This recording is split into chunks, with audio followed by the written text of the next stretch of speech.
Hello everyone. Session 18-21 subject geography semester 6 जो paper name है वो है regional planning and development. Regional planning and development core 13। इस paper के अंतर्गत आज देखते हैं लघु उत्तरीय प्रश्न, short answer type question. Question है प्रादेशिक नियोजन के विविध प्रकारों की व्याख्या करें। प्रादेशिक नियोजन के प्रकार है अल्पकालीन योजना। इसके अंतर्गत छोटी अवधि के लिए निर्मित जो नियोजन है आते हैं। इस नियोजन में मूल रूप से तात्कालिक समस्याओं के निवारण पर अधिक बल दिया जाता है। यह है अल्पकालीन योजना। नेक्स्ट है दीर्घकालीन योजना।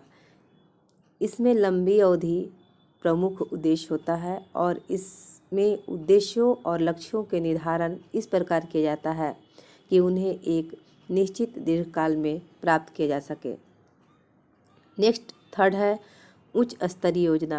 यह योजना उच्च प्रबंधकों द्वारा तैयार की जाती है और इसके अंदर संपूर्ण उपक्रम को सामान्य नीति, उद्देश्य, लक्ष्य आदि तैयार किए जाते हैं।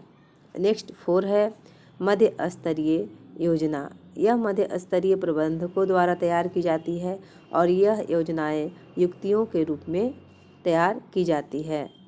नेक्स्ट है 5 निम्न स्तरीय योजना। यह योजना पर्यवेक्षकों द्वारा तैयार की जाती है तथा उपक्रम के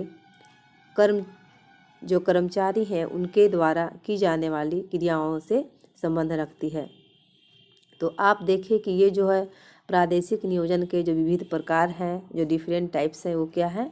तो प्रादेशिक नियोजन के प्रकार में पहला है अल्पकालीन योजना, फिर है दीर्घकालीन योजना, फिर है उच्च स्तरीय योजना, मध्य स्तरीय योजना और निम्न स्तरीय योजना। तो ये टाइप को याद रखना है और इसके अंतर्गत जो है एक्सप्लेन करना है।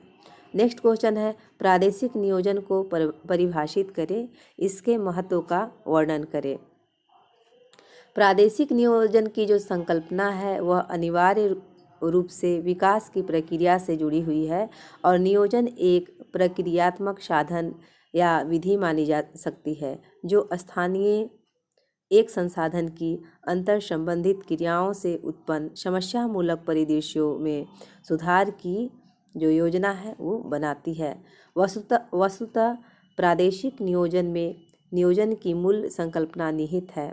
आर.पी. मिश्रा के के.वी. सुंदरम के अनुसार नियोजन हेतु प्रादेशिक उपागम है उसकी विशेष महत्व है।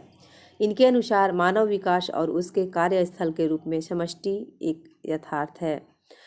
सभी प्रकार के संसाधन के वितरण में क्षेत्रक गुण पाया जाता है। इसलिए नियोजन की उपयोगिता प्रादेशिक नियोजन में ही है। मानवीय क्रियाएं और जो प्राकृतिक संसाधन है उसका किसी भी विकास स्तर पर अनियमित वितरण मिलता है और यह वितरण प्रतिरूप भी मानवीय जो क्रियाओं हैं उसके स्थानिक संरचना का कारण और परिणाम दोनों है। अनियमित वितरण के जो दुष्परिणामों हैं उसको दूर करने के लिए जो है वो नियोजन का प्रादेशिक उपागम ही बहुत जो अधिक जो है वो उपयुक्त है। तो ये क्वेश्चन है प्रादेशिक नियोजन की को परिभाषित करें, जो define regional planning and discuss its significance. इसका क्या महत्व है उसका वर्णन करना है। नेक्स्ट क्वेश्चन है राष्ट्रीय विकास के परिप्रेक्ष्य में नियोजन के महत्व की व्याख्या कीजिए। Explain need for planning in reference to national development. तो स्वतंत्र भारत में केंद्रीयकृत नियोजन अपनाए जाने के कारण 15 मार्च 1950 ईस्वी को योजना आयोग का गठन किया गया था। इसका मुख्य कार्य राष्ट्रीय स्तर पर योजना निर्माण करना था और बजटीय प्रावधान और विभिन्न प्रकार के जो विभिन्न राज्यों तथा मंत्रालयों की योजना का समन्वय करना था।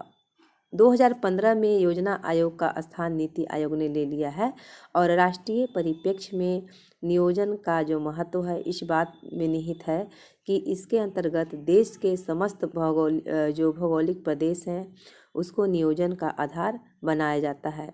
देश के कुछ भाग जहां कृषि औद्योगिक जो व्यापारिक विकास है उसका कम हुआ है वहाँ पर, उन प्रदेशों को लक्ष्य बनाकर राष्ट्रीय नियोजन की रूपरेखा जो है वो तैयार की जाती है। इससे नियोजन में जो है वो एकरूपता आती है और राष्ट्रीय परिप्रेक्ष्य में ही योजना आयोग समस्त राष्ट्रीय मानव व भौतिक संसाधनों की उपलब्धता के आधार पर नियोजन की रूपरेखा जो है वो तैयार करती है, जिसके सफल क्रियान्वयन संबंधी परामर्शदायी कार्य राष्ट्रीय विकास परिषद का जो है वो उत्तरदायी होता है। तो ये जो है आपका राष्ट्रीय विकास जो के परिप्रेक्ष्य में नियोजन का क्या महत्व है, जो need for planning in reference to जो है नेशनल डेवलपमेंट, उसमें क्या है उसके बारे में जो है वर्णन किया गया है। तो सबसे पहले योजना आयोग था और योजना आयोग का नाम बदलकर 1915 में नीति आयोग कर दिया गया है। और उसके अंतर्गत कैसे विकास किए जाते हैं, जो डेवलप नहीं है एरिया, उस एरिया को डेवलप करने के लिए एक रूपरेखा तैयार की जाती है, उसके बारे में लिखना है। नेक्स्ट है कृषि पारिस्थितिक प्रदेश के विभाजन घोतक की व्याख्या कीजिए। कृषि प्रादेशिक जो प्रदेश है उसके विभाजन घोतक की व्याख्या कीजिए। Explain the parameters of dividing agro ecological zone. तो उत्तर है कृषि जो पारिस्थितिक प्रदेश के अंतर्गत शुष्क पारिस्थितिक प्रदेश में पश्चिमी हिमालय का भाग सम्मिलित है। इसका विस्तार देश के 4.7% क्षेत्र पर पाया जाता है। औसत तापमान 8 डिग्री सी और वार्षिक वर्षा 15 सेंटीमीटर और शस्यवर्धन काल 90 दिनों से कम होता है, 90 दिनों से कम होता है। पश्चिमी राजस्थान, दक्षिणी पश्चिमी हरियाणा और पंजाब, काठियावाड़ तथा कच्छ के क्षेत्र में भी इसमें शामिल है। यहाँ ग्रीष्मकाल उष्ण और शीतकाल शीतल रहता है। वार्षिक वर्षा 30 सेंटीमीटर होती है। कृषि पारिस्थितिक क्षेत्र में अर्ध शुष्क पारिस्थितिक प्रदेश भी हैं। इसका विस्तार उत्तरीय मैदान से लेकर गुजरात मैदान तक देश के जो 10% क्षेत्र है उसमें पाया जाता है। यहाँ वार्षिक वर्षा जो है वो 40 से 50 सेंटीमीटर और शस्य वर्धन काल 90 से 150 दिनों का होता है। इस प्रदेश में मालवा उच्च भूमि और काठियावाड़ के जो उष्ण शुष्क जलवायु और काली मिट्टी की प्रधानता यहाँ पे होती है और 60 से 90 सेंटीमीटर जो है वहाँ वार्षिक वर्षा होती है और 90 से 145 दिनों का शस्य वर्धन काल पाया जाता है। भारत के कृषि पारिस्थितिक प्रदेशों में महाराष्ट्र के दक्कन, उत्तर पश्चिम आंध्र प्रदेश और कर्नाटक सम्मिलित हैं। 60 से जो है से 100 सेंटीमीटर तक यहाँ वर्षा होती है और उपाद्र पारिस्थितिकी प्रदेश के अंतर्गत गंगा मैदान आता है। यहाँ वर्षा जो है वो 150 से 180 दिनों का शस्यवर्धन काल पाया जाता है। एक अन्य प्रदेश अति आर्द्र पारिस्थितिकी क्षेत्र है। यह उत्तरी पूर्वी भाग है। यहाँ वार्षिक वर्षा जो है वो 160 से 200 सेंटीमीटर होती है। तो ये क्वेश्चन था कि कृषि जो पारिस्थितिकी क्षेत्र है कृषि के लिए, उसका विभाजन जो है वो कैसे करना है, उसका व्याख्या करना है। तो भारत में किस तरह के कृषि प्रदेश हैं, वहाँ का वर्षा कैसा है, कितना सेंटीमीटर होता है और कौन से क्षेत्र उसमें शामिल है, उसका वर्णन करेंगे इसके अंतर्गत। नेक्स्ट है नियोजन प्रदेश की विशेषताओं का वर्णन कीजिए। Explain the characteristic of planning reason.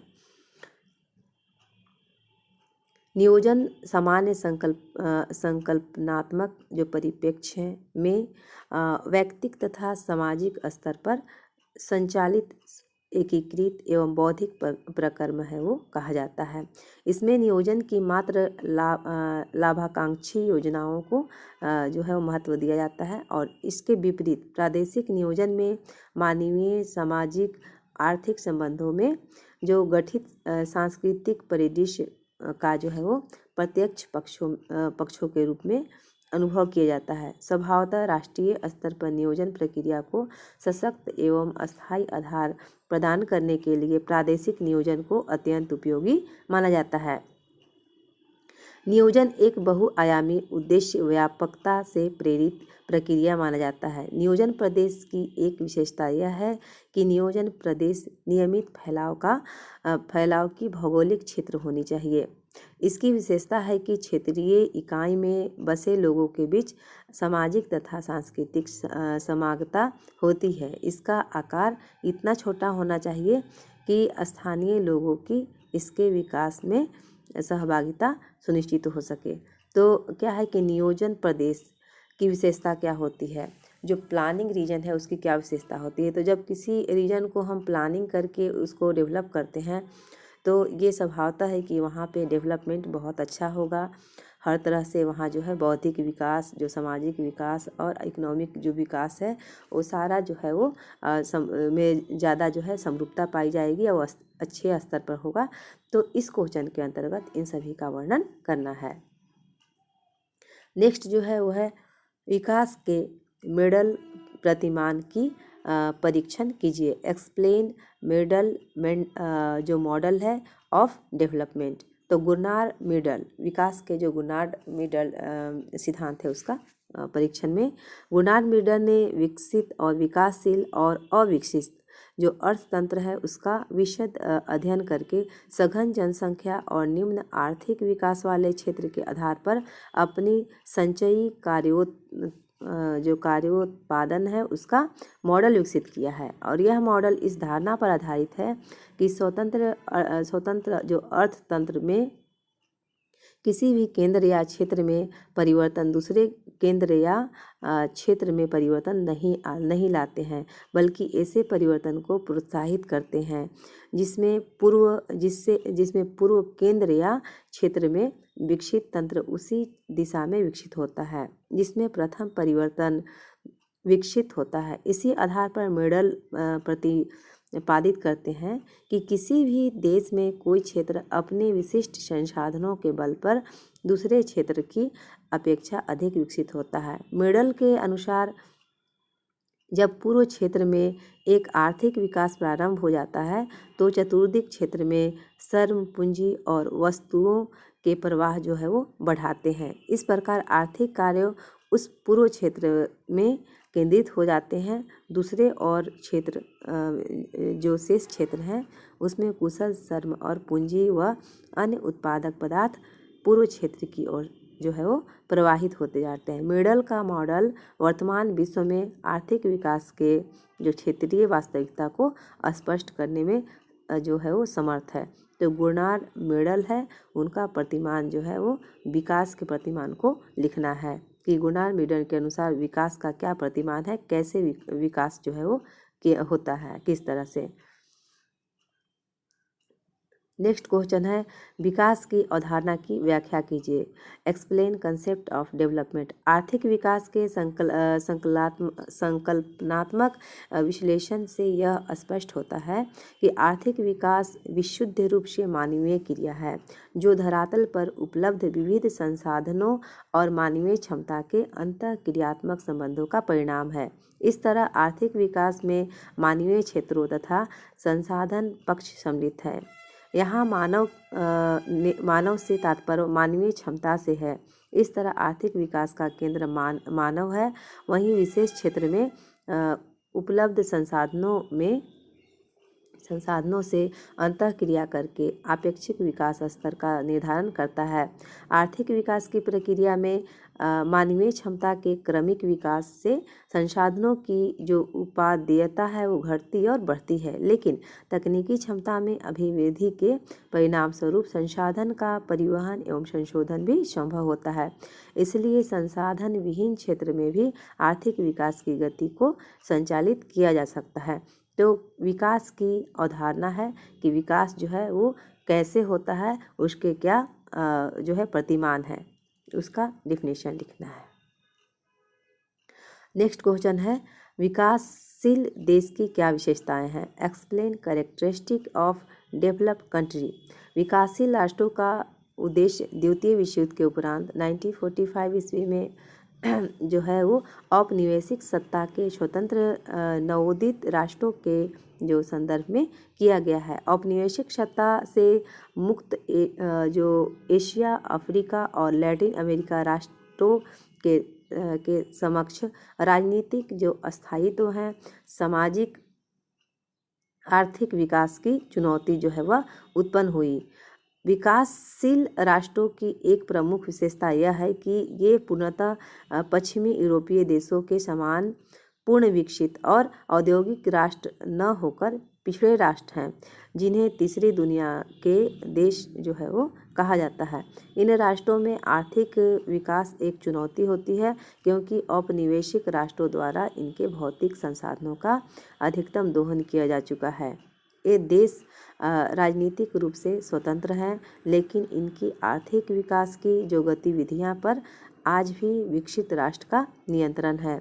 विकासशील देश जो राष्ट्र हैं वो तकनीकी प्रौद्योगिकी के मामले में एक बड़ा आयातक देश होते हैं और अपनी राष्ट्रीय सुरक्षा से जुड़े अस्त्र है उसका आपात इनके आर्थिक विकास को प्रभावित करता है। भारत, श्रीलंका, मलेशिया जैसे देश को विकासशील देश जो है वो माना जाता है। तो क्या है कि विकासशील देश क्या है और इसकी क्या विशेषता है उसके बारे में लिखना है। नेक्स्ट क्वेश्चन है, नियोजन के प्रमुख तत्वों का वर्णन कीजिए। Describe the major elements of planning. तो नियोजन के प्रमुख तत्व, जो प्लानिंग के जो प्रमुख तत्व है वो है लक्ष्य, संसाधन, निश्चित अवधि और प्रस्तावित कार्यक्रम। तो नियोजन नीतियों और निर्णयों की एक ऐसी प्रणाली है जो संसाधन उपलब्धि को वर्तमान के साथ साथ भविष्य के लिए संभावना युक्त बनाती है। नियोजन में लघु अथवा दीर्घकालीन दोनों लक्ष्य हो सकते हैं। शिक्षा का लक्ष्य एक दीर्घकालीन लक्ष्य होता है। भौतिक एवं मानवीय संसाधन नियोजन की अनिवार्यता शर्त है। इसी प्रकार निश्चित अवधि भी जरूरी है। जैसे भारत में पंचवर्षीय योजना नियोजन में लक्ष्यों और उपलब्ध भौतिक तत्वों तथा मानव संसाधनों के अनुरूप प्रस्तावित कार्यक्रम भी आवश्यक है। तो जो नियोजन है, जो प्लानिंग है, उसके कौन कौन से एलिमेंट्स है, कौन कौन से तत्व हैं। अगर कोई हम प्लानिंग करते हैं किसी लक्ष्य को प्राप्त करने के लिए, तो उसके क्या क्या से तथ्य इंडिकेटर होते हैं, तो वो हैं लक्ष्य, संसाधन, निश्चित अवधि और प्रस्तावित कार्यक्रम। इन्हीं सब जो मुद्दा है इसको नज़र रखते हुए, उस पर ध्यान केंद्रित करते हुए हम किसी भी प्लान को कंप्लीट करते हैं, उसके लक्ष्य तक पहुंचते हैं। नेक्स्ट क्वेश्चन है, प्रादेशिक नियोजन के प्रमुख उद्देश्य क्या है। प्रादेशिक नियोजन में जो प्रदेश है उसके अनुसार लक्ष्य निर्धारित किए जाते हैं। इन्हीं लक्ष्यों के क्रमबद्ध प्राप्ति हेतु प्रयास किए जाते हैं और मानव समाज का सर्वांगीण विकास ही इसका उद्देश्य है। प्रादेशिक नियोजन के जो प्रमुख उद्देश्यों में प्रदेश नियोजन के जो उपलब्ध संसाधन का सम्यक उपयोग, प्रादेशिक आर्थिक संश्लिष्ट का निर्माण और विशिष्ट प्रखंडों एवं अंतर प्रादेशिक स्तर का समन्वय, प्राकृतिक पर्यावरण का संरक्षण, विभिन्न क्षेत्रों का समृद्ध विकास, क्षेत्रीय आत्मनिर्भरता इत्यादि है। तो प्रादेशिक जो नियोजन है उसके प्रमुख क्या उद्देश्य है। What are the main object of जो रीजनल प्लानिंग। जो रीजन किसी भी क्षेत्र के जो प्रदेश के प्लानिंग का क्या उद्देश्य होता है, उसका प्रमुख उद्देश्य जो है वो उसके बारे में लिखना है। नेक्स्ट है, हर्षमैन के आर्थिक विकास मॉडल का वर्णन करें। Describe the economic development model of Hirschman. 1958 ईस्वी में हर्षमान ने आर्थिक विकास में क्षेत्रीय असमानता की प्रक्रिया को स्पष्ट करने के लिए मंद अधोमुखी प्रभाव और ध्रुवीकरण प्रभाव की प्रक्रिया का प्रतिपादन किया। इसके अनुसार विकास प्रक्रिया क्षेत्रीय रूप में न होकर केंद्रीय होती है। एक बार यदि किसी केंद्र पर कोई आर्थिक कार्य केंद्रित हो जाता है तो वहाँ कालक्रम में अनेक आर्थिक कार्य केंद्रित होते जाते हैं।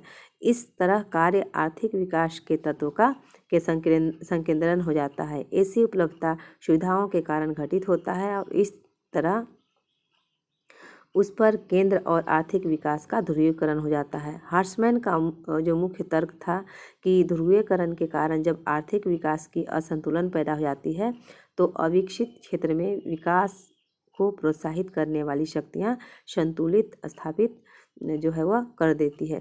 तो हर्षमान जो है उनका आर्थिक विकास के जो मॉडल है वो उसके बारे में लिखना है। नेक्स्ट है भारत में सामाजिक नियोजन प्रदेशों की आवश्यकता का वर्णन कीजिए। Explain the need for social planning region in India. भारतीय जनमानस के संतुलन एवं जो समाधान है उसके हेतु सामाजिक समस्याओं के क्षेत्रीय जो प्रतिरूपों की पहचान कर आगे बढ़ने की दिशा में नियोजन जो है वह प्रदेशों के लिए आवश्यक प्रतीत होती है। तो उसके लिए आतंकवाद, अलगाववाद, नक्सलवाद जैसे जो समस्या हैं उसने पूरे देश को सामाजिक संतुलन को हिला दिया है और धीरे धीरे अशांति जो है वो सामाजिक पर्यावरण का दायरा जो है वो बढ़ता जा रहा है। गरीबी, बेरोजगारी, भुखमरी आदि ऐसे सामाजिक जो समस्या जिसका पूर्ण समाधान अभी तक नहीं हो पाया है। अतः आवश्यक है कि सामाजिक प्रदेशों की जो है वो पहचान कर जो है वो उसके लिए समस्याजनक जो प्रदेश की पहचान एवं उसके नियोजन के ऐसे उपागम की जो किसी समस्या से ग्रसित क्षेत्र अपनी समस्या के क्षेत्रीय प्रभाव को नियंत्रित एवं सीमित कर सके। उसके जो परोक्ष है उसमें उभरने वाले जो देश हैं वो लाभान्वित हो।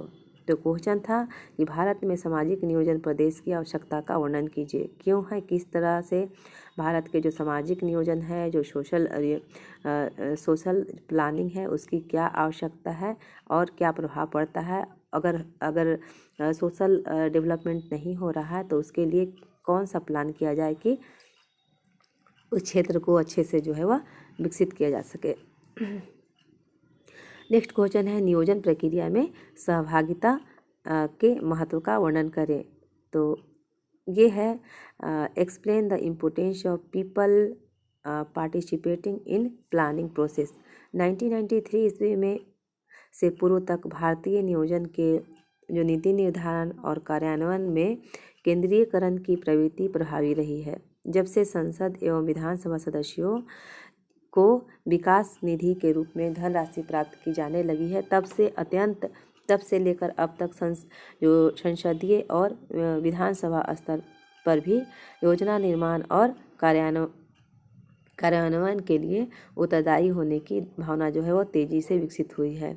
इससे जन सहभागिता में वृद्धि होना स्वाभाविक है और जनपद स्तर पर जिला विकास अधिकारी एक विभिन्न विधानसभा और संसद सदस्यों का तथा जिला पंचायत सदस्य योजना निर्माण और कार्यान्वयन संबंधी जो दिशा निर्देश है उसको तय करते हैं। 73वें और 74वें जो संविधान संशोधन है एक्ट पारित होने के साथ ही निर्वाचित जो सदस्य हैं उसको आर्थिक विकास हेतु नियोजन एवं संवैधानिक उत्तरदायित्व सौंपा गया और इससे भी नियोजन प्रक्रिया में जन सहभागिता की आवश्यकता और इसका महत्व जो है काफ़ी बढ़ गया है। तो क्वेश्चन था नियोजन प्रक्रिया में जन सहभागिता का क्या महत्व है उसका वर्णन करना है।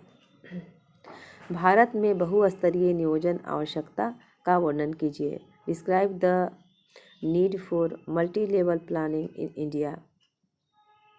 भारत में बहुस्तरीय नियोजन की आवश्यकता इस प्रकार है। विभिन्न भौतिक विशेषताओं का कारण संपूर्ण देश में विभिन्न जातीय समूह, भाषाई समूह और धार्मिक समूह विकसित हो गए हैं।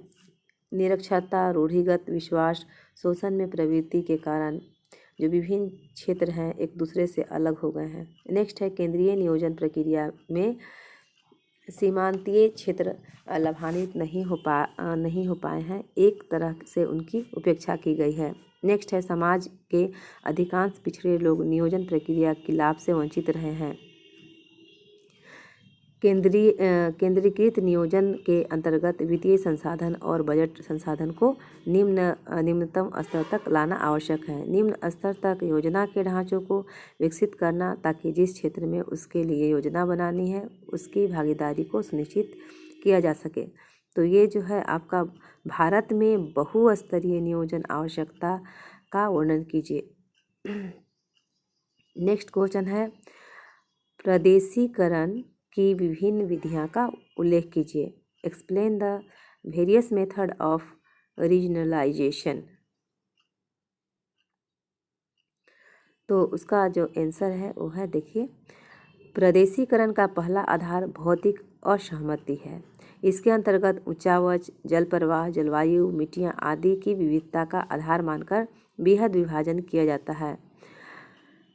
प्रदेशीकरण की दूसरी विधि बहुभाग सीमांकन तकनीकी है। बढ़ती जनसंख्या के अनुपात में किसी क्षेत्र का विकास या उत्पादन में वृद्धि आवश्यक हो जाता है और इससे जो है प्रत्येक क्षेत्र में संलग्न क्षेत्र को सीधी रेखा से जोड़ना जरूरी है। तीसरा आधार गुणों की